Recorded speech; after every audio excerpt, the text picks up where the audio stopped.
열린교회 성도 여러분 안녕하세요. 7월 18일 매일 성경 묵상 함께 하겠습니다. 오늘 묵상할 말씀은 요한계시록 12장 1절에서 17절의 말씀입니다. 함께 읽겠습니다. 하늘에 큰 이적이 보이니 해를 옷 입은 한 여자가 있는데 그 발 아래에는 달이 있고 그 머리에는 12별의 관을 썼더라. 이 여자가 아이를 베어 해산하게 되매 아파서 애를 쓰며 부르짖더라. 하늘에 또 다른 이적이 보이니 보라, 한 큰 붉은 용이 있어 머리가 7이요 뿔이 10이라. 그 여러 머리에 7 왕관이 있는데 그 꼬리가 하늘의 별 3분의 1을 끌어다가 땅에 던지더라. 용이 해산하려는 여자 앞에서 그가 해산하면 그 아이를 삼키고자 하더니 여자가 아들을 낳으니 이는 장차 철장으로 만국을 다스릴 남자라. 그 아이를 하나님 앞과 그 보좌 앞으로 올려가더라. 그 여자가 광야로 도망하며 거기서 1260일 동안 그를 양육하기 위하여 하나님께서 예비하신 곳에 있더라.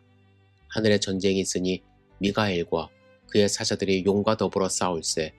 용과 그의 사자들도 싸우나 이기지 못하여 다시 하늘에서 그들이 있는 곳을 얻지 못한지라. 큰 용이 내쫓기니 옛뱀 곧 마귀라고도 하고 사탄이라고도 하며 온 천하를 꿰는 자라. 그가 땅으로 내쫓기니 그의 사자들도 그와 함께 내쫓기니라.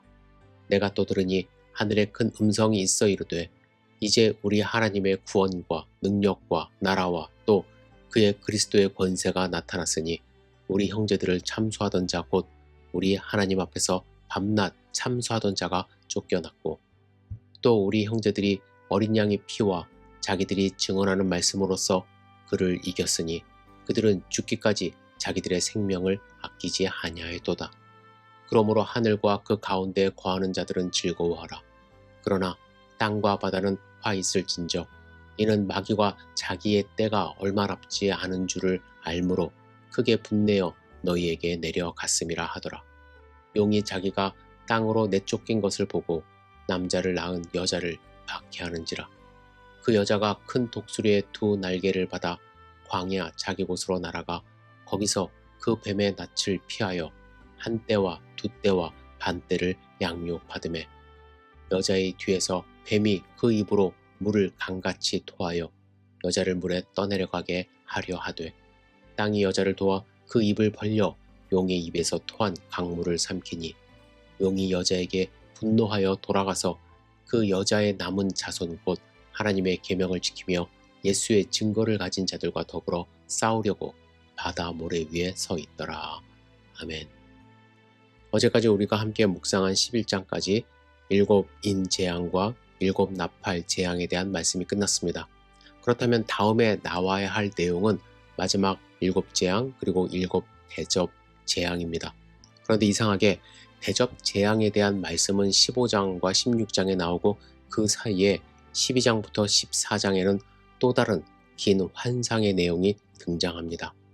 이전까지의 구조적인 형식을 깨뜨리고 12장부터 14장까지 왜 불쑥 이 내용이 등장하는지 그리고 이 부분을 다른 환상과 어떻게 연결해야 하는지 결정하는 것은 어려운 문제입니다.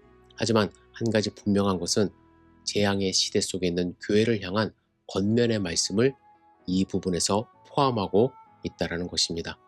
오늘 본문에는 여자와 용의 환상이 나옵니다. 이것은 세 장면으로 구성되어 있는데 그리스도를 죽이려는 사탄의 시도가 1절부터 12절까지 그리고 이에 실패하자 그리스도의 교회를 멸망시키려는 시도가 13절부터 16절까지 그리고 사탄이 그리스도인들을 개별적으로 공격하는 장면이 17절에 등장을 합니다. 여기에 등장하는 세 인물 중 해를 옷 입은 한 여자는 신구약 시대를 대표하는 하나님의 백성 곧 교회를 상징합니다.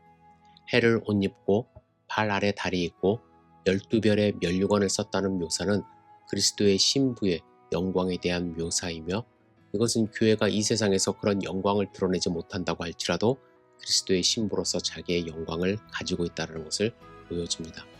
그렇다면 여자가 해산한 아이가 그리스도를 의미하는 것은 자명합니다. 그는 철장으로 만국을 다스리시고 뱀의 머리를 밟으시는 분입니다.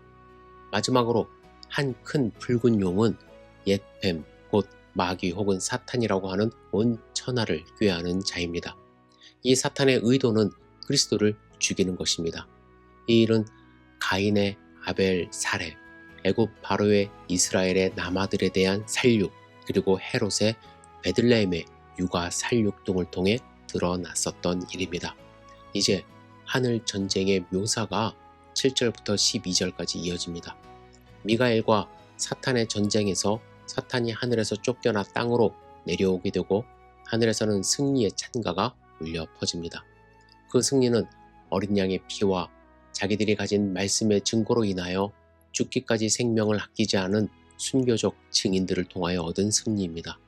그러나 땅에서도 사탄과 교회의 전쟁이 이어집니다. 사탄은 여전히 그리스도의 죽음과 그의 능력으로 보호받는 교회를 이길 수 없지만 교회는 이 싸움을 의식하고 깨어 있어야 합니다. 사탄은 자기의 때가 얼마 남지 않은 것을 알고 있습니다. 그러나 교회는 안전합니다. 큰 독수리의 두 날개, 광야의 처소, 용이 토한 강물을 삼키는 땅은 다 교회의 안전을 알려주는 표현들입니다. 핍박과 어려움이 있을지라도 교회는 잘 보호받고 양육받을 것입니다.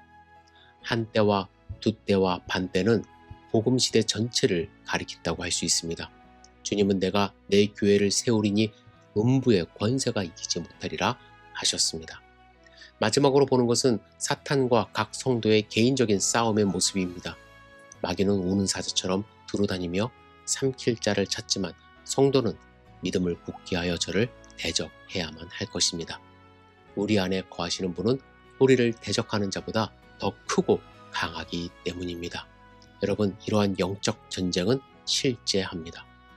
아담의 타락 이후로 사람은 언제나 사탄의 참소와 유혹에 노출되어 왔습니다. 그러나 해산한 여인의 아들인 그리스도의 피로 인하여 교회는 안전합니다. 성도의 영혼은 비록 고난과 핍박 가운데 있을지라도 결코 빼앗기지 않음을 아셔야만 합니다.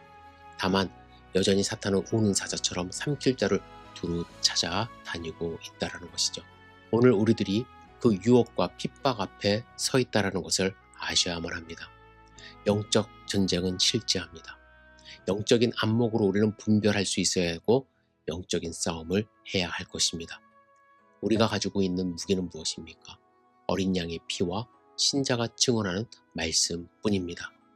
그리스도와 그의 말씀으로 더욱 무장해야 할 이유가 바로 여기에 있는 것입니다. 여러분, 오늘 영적 싸움에서 승리할 수 있기를 주님의 이름으로 축복합니다. 예수 그리스도의 피로 우리는 죄 씻음 받았습니다. 하나님의 자녀가 되었습니다. 그 사실을 믿는 믿음 흔들리지 않기를 주님의 이름으로 축복합니다. 또한 하나님의 말씀을 마음 가운데 간직함으로써 사탄의 어떠한 계략에도 넘어지지 않고 넉넉히 승리하는 소중한 삶 사시기를 주님의 이름으로 축복합니다. 기도하겠습니다. 사랑과 은혜가 충만하신 아버지 하나님, 마지막 때의 영적 전쟁을 우리가 실감하며 살아갑니다. 주님, 오늘 하루 온전히 주님께 의지합니다. 영적 전쟁의 시대에 흔들리지 않도록 인도하여 주시고 마귀 사탄과 싸워 넉넉히 승리할 수 있도록 주여 축복하여 주시옵소서. 우리의 믿음을 지켜주실 것을 믿습니다. 말씀이 더욱더 곤고해질 수 있도록 인도하여 주시옵소서. 예수님의 이름으로 기도드렸사옵나이다. 아멘.